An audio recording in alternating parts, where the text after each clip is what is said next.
사도 바울이 이 빌립보서를 쓰면서 가장 핵심적인 키워드로 생각했던 것이 뭐냐면, 키워드로 생각한 단어가 뭐냐면 바로 기쁨이었어요. 기쁨. 그래서 빌립보서의 가장 큰 주제는 기쁨입니다. 왜냐하면 사도 바울이 지금 로마 감옥에 감금되어 있는 상황에서 성도들이 그 소식을 들었을 때 마음이 어떻겠어요? 우리가 존경하는 선생님, 목회자, 지도자가 감옥에 갇혀 있다. 그러면 그들의 마음이 어떻겠어요? 힘들 거 아니에요. 왜 이런 일이 생기지? 근심하고 낙심하고 절망하고, 그러한 그들에게 어떻게 해요? 성도들이요, 염려하지 말고 오히려 뭐하라? 기뻐하라. 기뻐하라. 기뻐하라고 말씀하기 위해서 이 편지를 쓰는 거예요. 또 하나는 당시 소아시아 교회들의 상황이 다 힘들었어요. 지금 우리가 상상하지 못할 정도의 그런 어려움과 고난이 있었단 말이에요. 우리가 잘 알듯이 로마 황제 시대잖아요. 로마 황제하면 막 핍박하는 시대잖아요.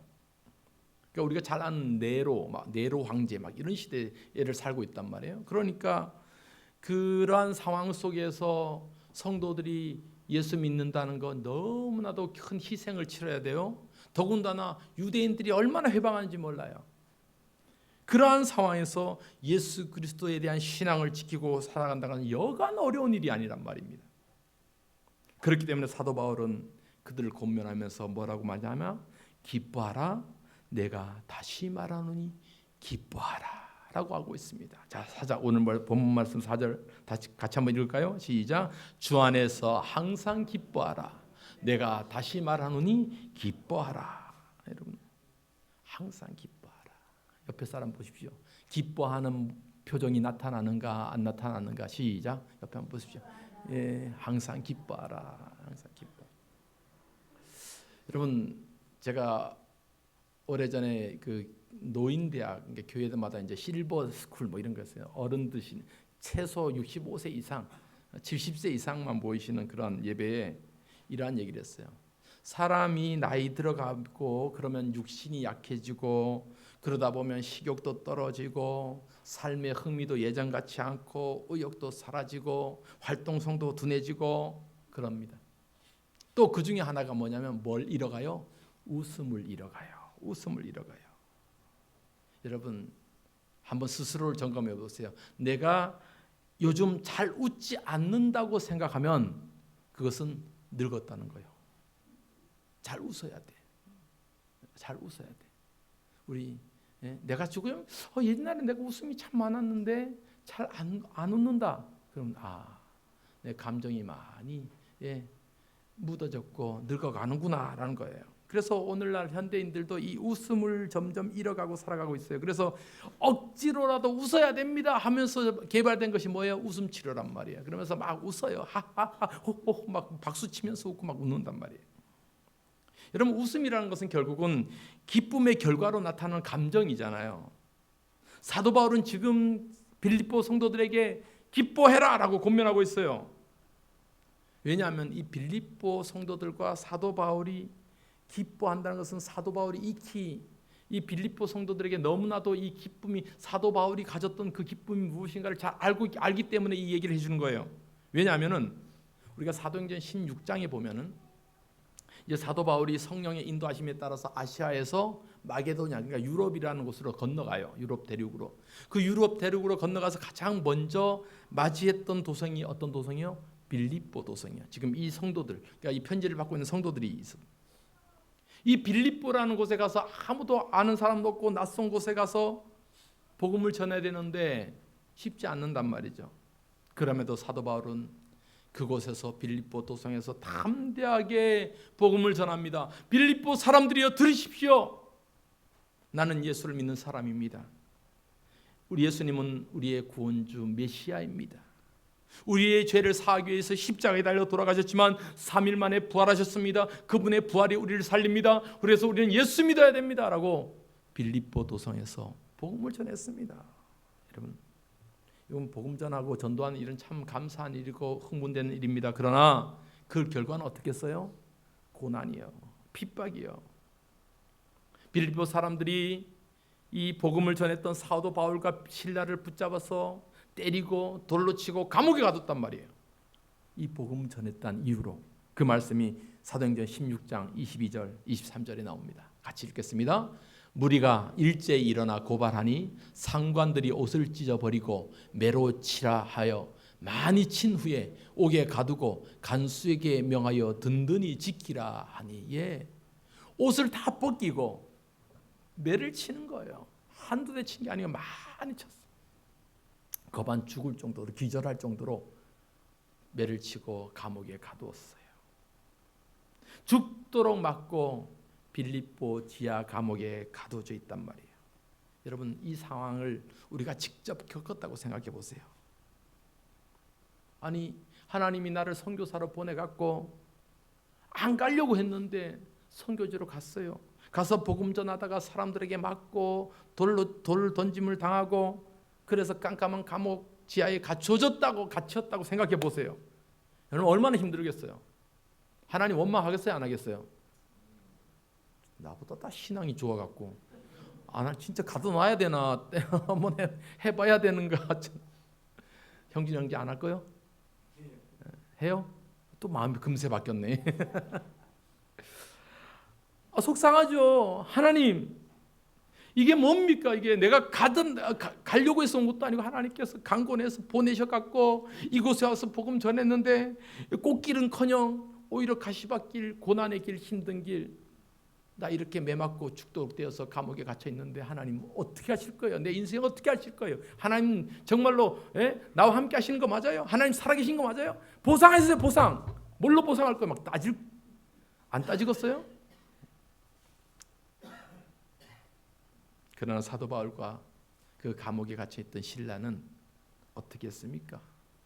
깜깜한 빌립보 지하 감옥에 갇혀서 온몸이 맞아서 욱신욱신 열이 나고, 그러한 상황에서 하나님 원망하기는커녕 오히려 하나님께 그 밤에 기도와 찬양을 올려드렸다고 성경 그렇게 기록하고 있어요.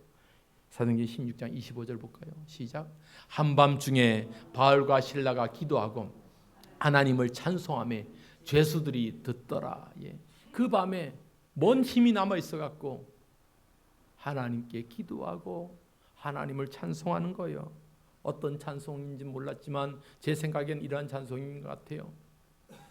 이 세상 사람 날 몰라줘도, 이 세상 사람 날 몰라줘도, 이 세상 사람 날 몰라줘도 뒤돌아서지 않겠네. 이런 류의 찬송을 부르지 않았겠냔 말이에요. 어떤 고난이고 어떤 죽임의 위기를 당해도 나 주님을 절대로 복음 전한 일을 포기하지 않겠다. 하나님, 이렇게라도 이 감옥에서라도 이 깜깜함 속에서 이 고통 속에서라도 기도하고 하나님 찬송할 수 있는 것도 하나님의 은혜가 아닙니까? 그 밤에 그 감옥에서 그렇게 찬송. 누가 듣고 있어서 그래요? 죄수들이 듣고 있으니까. 여러분, 이것이 사도 바울의 신앙이었고 이것이 사도 바울의 고백이었습니다. 매를 맞아 온몸 고통 속에 있지만 그래도 나를 구원하신 그 주님의 은혜를 기억하면서 이 벌레 같은 나를 사용하신 것 그 감사하고 찬양하고, 그럼에도 불구하고 주님 때문에 나는 삽니다. 주님의 은혜로 살아갑니다. 그 기쁨의 고백을 그 밤에 하고 있는 거예요. 그러한 의미에서 이러한 사도 바울의 모습을 빌립보 성도들은 다 알아요. 그래서 그 밤에 그 바울이 갇혔던 감옥의 간수가 예수를 믿고 돌아오잖아요. 그 소식이 많이 퍼졌을 거 아니에요. 사도 바울 선생님은 그 고난 속에서, 죽음의 위기 속에서도 하나님께 찬송하고 기도하더라. 그러한 의미를 알았기 때문에 사도 바울은 다시 빌립보 성도들에게 편지하면서 여러분, 주 안에서 기뻐하십시오. 주 안에서 항상 기뻐하고, 내가 다시 말하는 기뻐하십시오 라고 권면하는 거예요. 여러분, 사도 바울이 기뻐하라는 이 기쁨은 세상적인 기쁨 아니잖아요. 우리가 살아가다 보면 물론 하나님께서 우리에게 주신 것 때문에 기뻐할 때가 있잖아요. 때로는 물질이 많이 생겨서도 기뻐하기도 하고, 자녀들 보면 하나님 앞에 잘 돼서 기뻐하기도 하고, 기쁨의 순간들이 너무 많잖아요. 그런데 그러한 기쁨은 시간 지나면 잠시요. 그런데 우리들에게 영원한 기쁨이 무엇냐? 바로 하나님의 자녀된 기쁨이잖아요. 천국이 우리에게 있다는 그 기쁨이잖아요.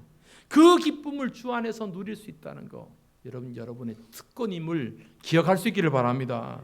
그래서 기쁨이란 단어를 우리가 잘 기억해 봐야 돼요. 이 기쁨은 세상에서 주는 기쁨과 차원이 다르구나. 차원이 다른 거예요. 누가복음 10장에는 이러한 기쁨이란 단어가 소개되고 있는데, 누가복음 10장 20절 한번 볼까요? 시작. 그러나 귀신들이 너희에게 항복하는 것으로 기뻐하지 말고 너희 이름이 하늘에 기록된 것으로 기뻐하라 하시니라. 아멘. 이 말씀은 예수님께서 지금 제자들에게 전도를 보내갖고, 제자들이 전도 현장에 나가니까 막 기적이 일어나요. 막 귀신이 쫓겨나고, 병이 막 고쳐지고, 그래서 나서 제자들이 돌아와서, 야, 예수님 기적이 일어났습니다. 전도의 현장에 능력이 일어났습니다. 막 기뻐하는 거예요. 그때 예수님께서 하신 말씀이, 야, 너희들 이러한 현상 때문에 기뻐하지 말고 너희의 이름이 어디에 기록된 것에? 하늘에 기록된 것으로 기뻐하라. 할렐루야. 세상적인 현상과 상황 때문에 기뻐하기보다는 우리의 이름이 어디에 기록돼요? 하늘에 기록된 것에 기뻐하라. 곧 하나님의 자녀된 것에, 우리에게 천국에 있음에 기뻐하라 라고 말해주는 거예요. 여러분, 성도들에게는 이러한 기쁨이 있음을 확신하시기 바랍니다.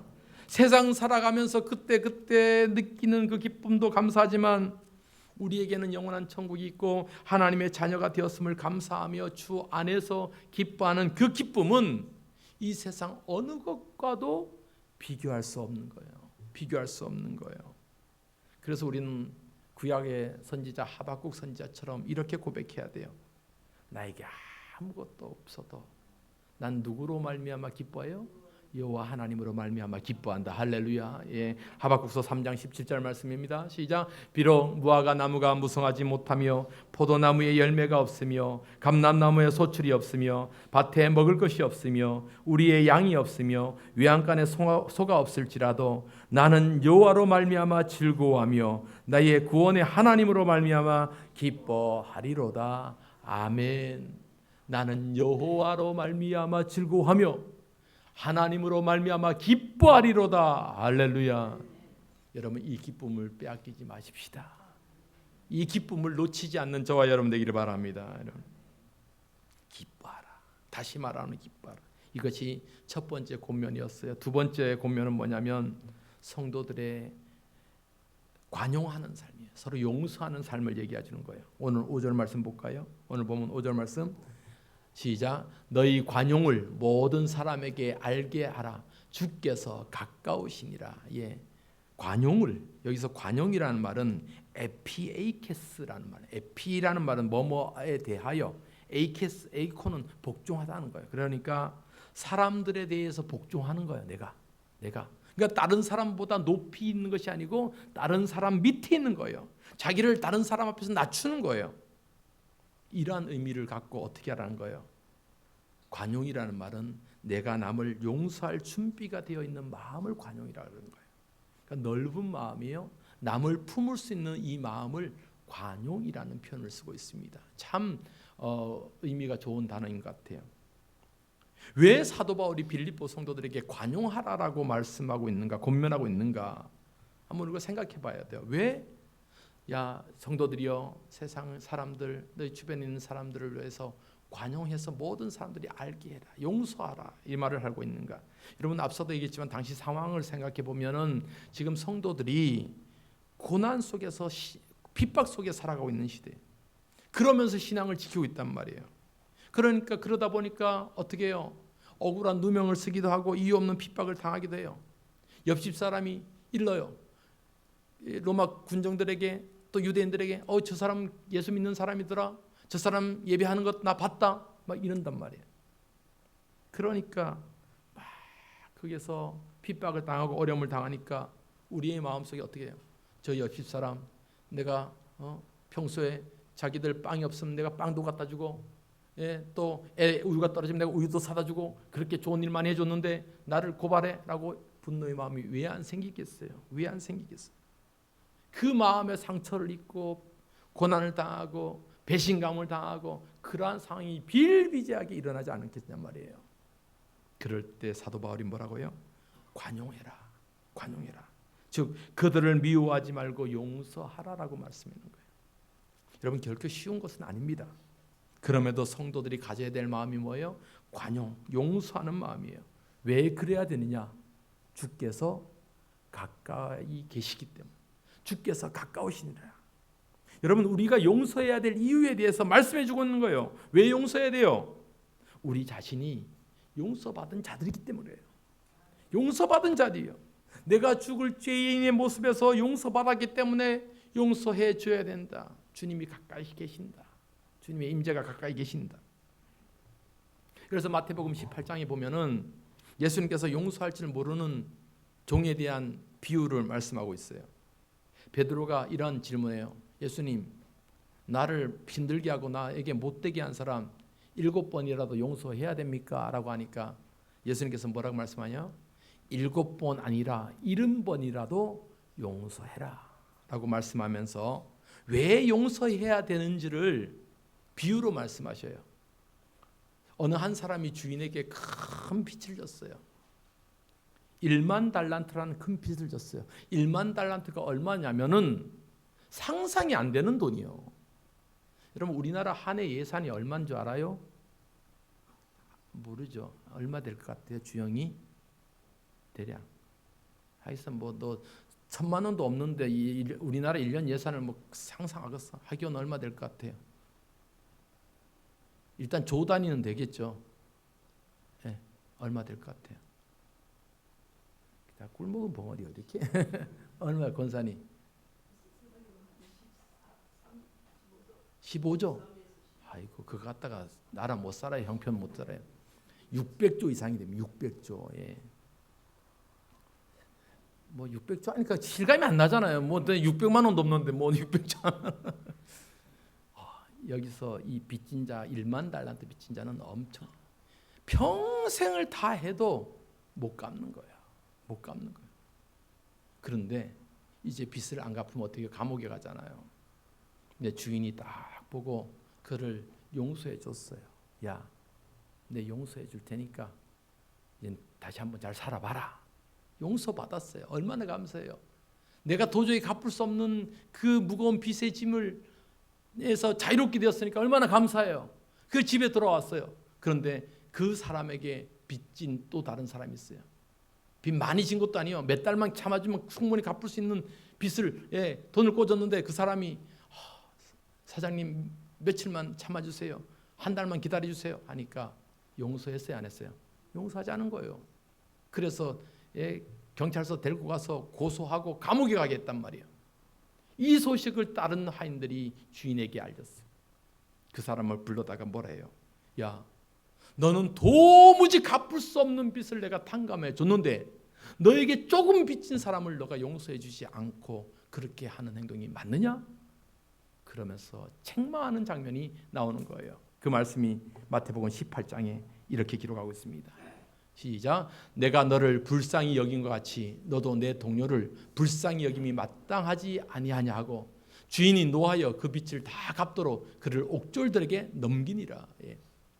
우리 주님의 말씀, 하나님의 말씀이 뭐예요? 내가 너를 불쌍히 여김과 같이 너도 내 동료를 불쌍히 여김이 마땅하지 않으냐. 불쌍이라는 단어에 용서란 말을 한번 넣어보세요. 내가 너를 용서함 같이 너도 내 동료들을 불쌍히 여기고 용서하는 것이 마땅하지 아니하냐. 이 말씀을 우리에게 교훈하는 거예요. 여러분, 우리 성도들이 왜 용서의 삶을 살아야 돼요? 주님의 재림이 가까울수록 우리가 왜 용서하는 삶을 살아야 되냐 말이에요. 우리 자신이 무엇 받았어요? 용서받았어요. 우리 자신이 용서받은 자예요. 그러니까 그 용서는 결국 내가 하는 것이 아니고 내가 엄청난 것을 용서받은 자로서 우리 주님이 나로 하여금 하게 하시는 거예요. 이것이 용서인 줄 믿습니다. 이것이 관용의 삶이라는 걸 믿습니다. 여러분, 그러니까 우리가 살아가면서 때로는 열받고 화나는 일 많잖아요. 때로는 막 욕하고 싶고 막 분노하고 싶고 세상이 돌아가는 게 왜 이래? 왜 이렇게 막 어떤 가수는 도대체 세상이 왜 이래? 소크라테스 형한테 막 묻는데 도대체 그럴 때가 많잖아요. 그러나 우리 성도들이 가져야 될 것은 관용의 마음입니다. 하나님, 이 시대를 용서하여 주시고 이 시대를 품게 하여 주시고 이 시대가 죄악의 온갖 모양 속에서 독보스처럼 자라고 있는 시대 속에서 그럼에도 하나님이 살아계시고 하나님은 우리를 용서하시고 하나님께서는 우리를 지금도 기다려 주심을 알게 하여 주옵소서. 이러한 마음으로 기도하는 저와 여러분 되기를 바랍니다. 세 번째는 오늘 사도 바울이 이러한 권면을 해요. 기도에 대한 권면을 하고 있습니다. 우리가 너무나도 잘 아는 말씀이죠. 빌립보서 4장 6절 말씀이에요. 시작. 아무것도 염려하지 말고 다만 모든 일에 기도와 간구로 너희 구할 것을 감사함으로 하나님께 아뢰라. 아무것도 염려하지 말고 다만 모든 일에 기도와 간구로 너희 구할 것을 감사함으로 하나님께 아뢰라. 아무것도 염려하지 말라. 염려라는 말 우리가 너무 잘 알잖아요. 문제거리가 있고 인시가 근심하는 거예요. 여러분, 우리는 늘 염려하고 살아요. 때로는 예배드리는 이 순간도 여러분 염려하고 살 수도 있어요. 우리 학생들이 내일이 시험이라면 하나님, 아이고 뭔 설교 말씀이 들어오겠어요. 아이고 빨리 공부해야 되는데, 빨리 애워야 되는데. 우리 늘 염려하고 있어요. 삶에는 늘 사건이 있습니다. 뭐 큰 일이 아니더라도 작은 것 때문에 염려할 수도 있잖아요. 예를 들어서 우리가 막 살다 보면 이런저런이 많잖아요. 뭐 잃어버릴 때 많고, 휴대폰을 잃어버릴 때도 많고, 지갑을 잃어버릴 때도 많고, 카드도 잃어버리고 막 그렇습니다. 그 뭘 잃어버리면 얼마나 불안해요. 얼마나 불안해요. 그러니까 우리는 작든 크든 늘 염려 속에서 살아가고 있어요. 어떤 일이 생기면은 무의식적으로 우리는 염려하게 된단 말이에요. 불안해요. 그래서 어떤 연구에 보니까 우리 사람들이 하루에 염려하고 걱정하는 것의 70% 이상은 염려한다고 걱정한다고 해결되느냐? 해결되는 게 하나도 없더라. 그러니까 우리가 평상시에 염려하고 걱정하는 70%는 내가 염려하고 걱정한다고 해결되지 않는다는 거예요. 그러니까 내가 염려한다고 해결되면은 염려하겠지만 걱정한다고 해결되지 않는 걸 굳이 걱정할 필요 있어요, 없어요? 없다라는 거예요. 다 마음의 짐을 벗어버리라는 거예요. 내가 걱정한다고 해결도 안 되는데 뭐로 내 걱정해서 내 스트레스만 받냐 이거예요. 여러분, 우리가 아무리 신앙을 갖고 살고 있지만 솔직히 인생을 살아가면서 염려가 많아요, 기도가 많아요? 물론 기도도 하지만 염려도 많이 하고 살아가잖아요. 나도 모르게 염려하고 근심하는 일이 더 많을 수가 있어요. 심지어 기도하면서도 염려하고 있어요. 아이고 국 끓여야 되는데 저녁 뭐 먹을까 염려하면서. 근데 사도 바울이 뭐라고 해요? 염려하지 말고 그럴 시간에 뭐 하라고요? 감사함으로 기도하라고. 모든 일에 기도하라는 거예요. 감사함으로 기도하라는 거예요. 모든 상황에서 감사하며 기도하는 것은 여러분 신앙이잖아요. 이 성도들이 그러한 신앙 갖고 살아가야 되잖아요. 모든 상황에서요. 좋든 좋지 않든 상황에서요. 어떤 사람이 차를 타고다가 교통사고가 났어요. 누가 쾅 박아버렸어요. 차가 폐차됐어요. 그런데 그 상황에서 우리는 뭘 해야 돼요? 감사해야 돼요. 하나님, 이 상황 속에서 내가 막 다쳐서 막 수술해야 되고 대수술해야 되고 위기의 상황 속에서 응급실 가지 않게 하시면 감사합니다. 여러분, 이러한 감사가 있어야 되는 거예요. 이런 감사가. 며칠 전에 어느 목사님을 신방을 했어요. 한 열흘 정도 병원에 입원하셨다가 오셨기 때문에 이제 저희 연합회 차원에서 신방을 했습니다. 그래서 가서 어째 목사님 어떻게 해서 사고가 났습니까? 처음엔 교통사고가 난 줄 알고 갔는데 교통사고 아니에요. 그래서 얘기를 듣는데 오랜 동안 이제 몇 년 동안 여러 목사님들과 성지순례 가려고 다 모아놨어. 준비를 하고 이제 공항으로 갔습니다. 기분 좋겠어요? 안 좋겠어요? 좋죠. 해외 가려고 비행기 타고 이제 가려고 리무진 타고 공항에 갔을 거 아니에요. 그래서 성지순례 가려고 탁 내려서 이제 3층 발권 항공권 발권 창구로 올라가기 2층에서 큰 캐리어를 이제 딱 앞에 들고 에스컬레이터를 탁 타고 올라가요. 에스컬레이터를 쭉 타고 올라가는데 그만 앞에 사람이 맨 끝에 계단에서 탁 걸리고 넘어지는 거예요. 그럼 뒤쫓아가다가 뒤에 있는 그 목사님이 앞에 캐리어가 넘어지면서 뒤로 굴러버리는 거예요. 그러니까 저 위에 에스컬레이터 위에서 떼굴 굴러서 저 밑에까지 곤두박질 친 거예요. 일어서려고 해도 일어설 수가 없어요. 왜? 에스컬레이터도 계속 올라가니까 이 도대체 뭐 일어설 수가 없네요. 그러면서 떼굴 굴러갔고 그 넘어지는 사고가 있었던 거예요.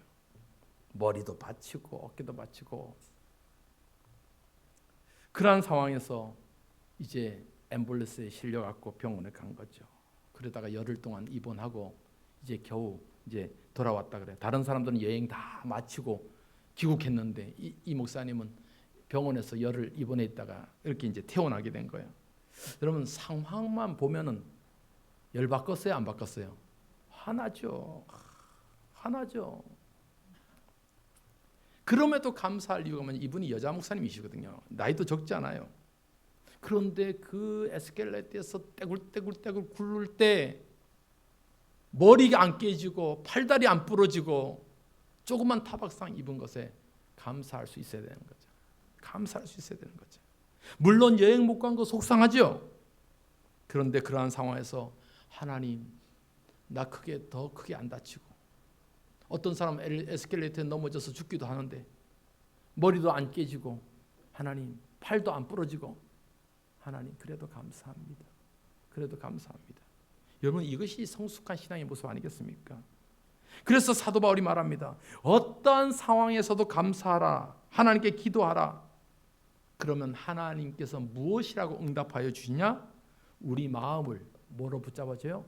평강의 마음으로 붙잡아 주신다고 하는 거예요. 어떠한 상황에서도 기도하면 하나님께서 우리에게 평강의 마음으로 붙잡아 주신다. 아멘. 이 말씀이 7절 말씀이에요. 그 다음 절 말씀이요. 4장 7절. 시작. 그리하면 모든 지각에 뛰어난 하나님의 평강이 그리스도 예수 안에서 너희 마음과 생각을 지키시리라. 아멘. 모든 평강이 하나님의 평강이 여러분 우리 평강이란 말 너무나 잘 아는 말이에요. 구약에는 샬롬이라는 말이 평강으로 쓰여졌고 신약에는 에이레네라는 말이 평강으로 쓰였어요.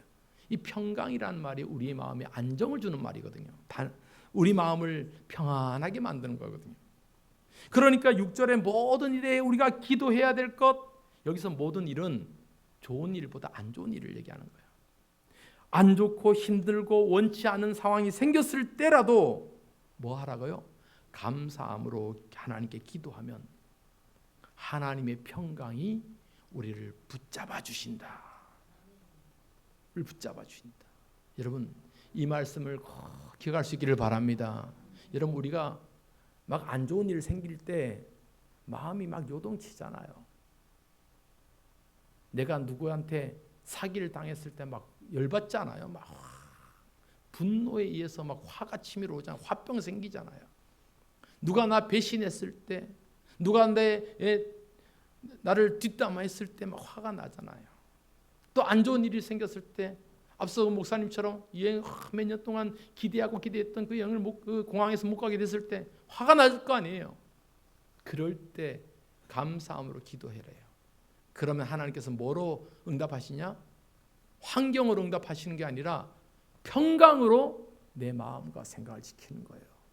그 말씀이 뭐예요? 야, 너가 지금 처해 있는 이 상황 내가 다 안다. 너의 불편한 마음을 내가 다 안다. 그러나 너희는 나의 자녀잖아. 지금은 힘들어도 곧 괜찮아질 거야. 너무 염려하지 마. 너에게는 내가 있잖아. 라고 하시는 하나님의 평강이 우리에게 임할 줄 믿습니다. 그러니까 여러분 우리가 살다 보면은 이런 일도 당하고 저런 일도 생기고 좋은 일도 물론 있지만 안 좋은 일도 생겨요. 뭐 잃어버린 일도 생기고 사기당한 일도 생겨요. 다친 일도 생기고 여러 가지 안 좋은 일이 생길 때마다 우리 성도들은 뭐 해야 돼요? 감사함으로 기도해야 돼요. 오히려 하나님, 이 상황에서도 하나님 감사함으로 기도합니다. 그럴 때 하나님께서 평강으로 우리의 마음을 지키시는 거예요. 사랑하는 내 딸아, 사랑하는 내 아들아, 내가 너를 안다. 지금의 이 위기, 지금의 이 고통만 넘어가면은 좋은 일이 있을 거야. 하나님께서 이러한 마음의 평강을 주실 줄 믿습니다. 그렇기 때문에 우리는 어떠한 상황에서든지 하나님 앞에 감사함으로 기도하는 성숙한 우리 사명교회 성도 되기를 주님의 이름으로 축복합니다. 우리 이 찬송 같이 불러봐요. 모든 지각에 뛰어나신 하나님의 평강이 예수 안에서 너희 마음과 생각을 지키시리라. 이 찬송 같이 한번 불러보겠습니다.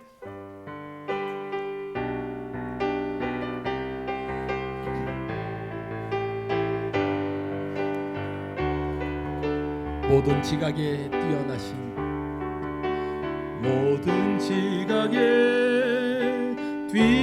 뛰어나신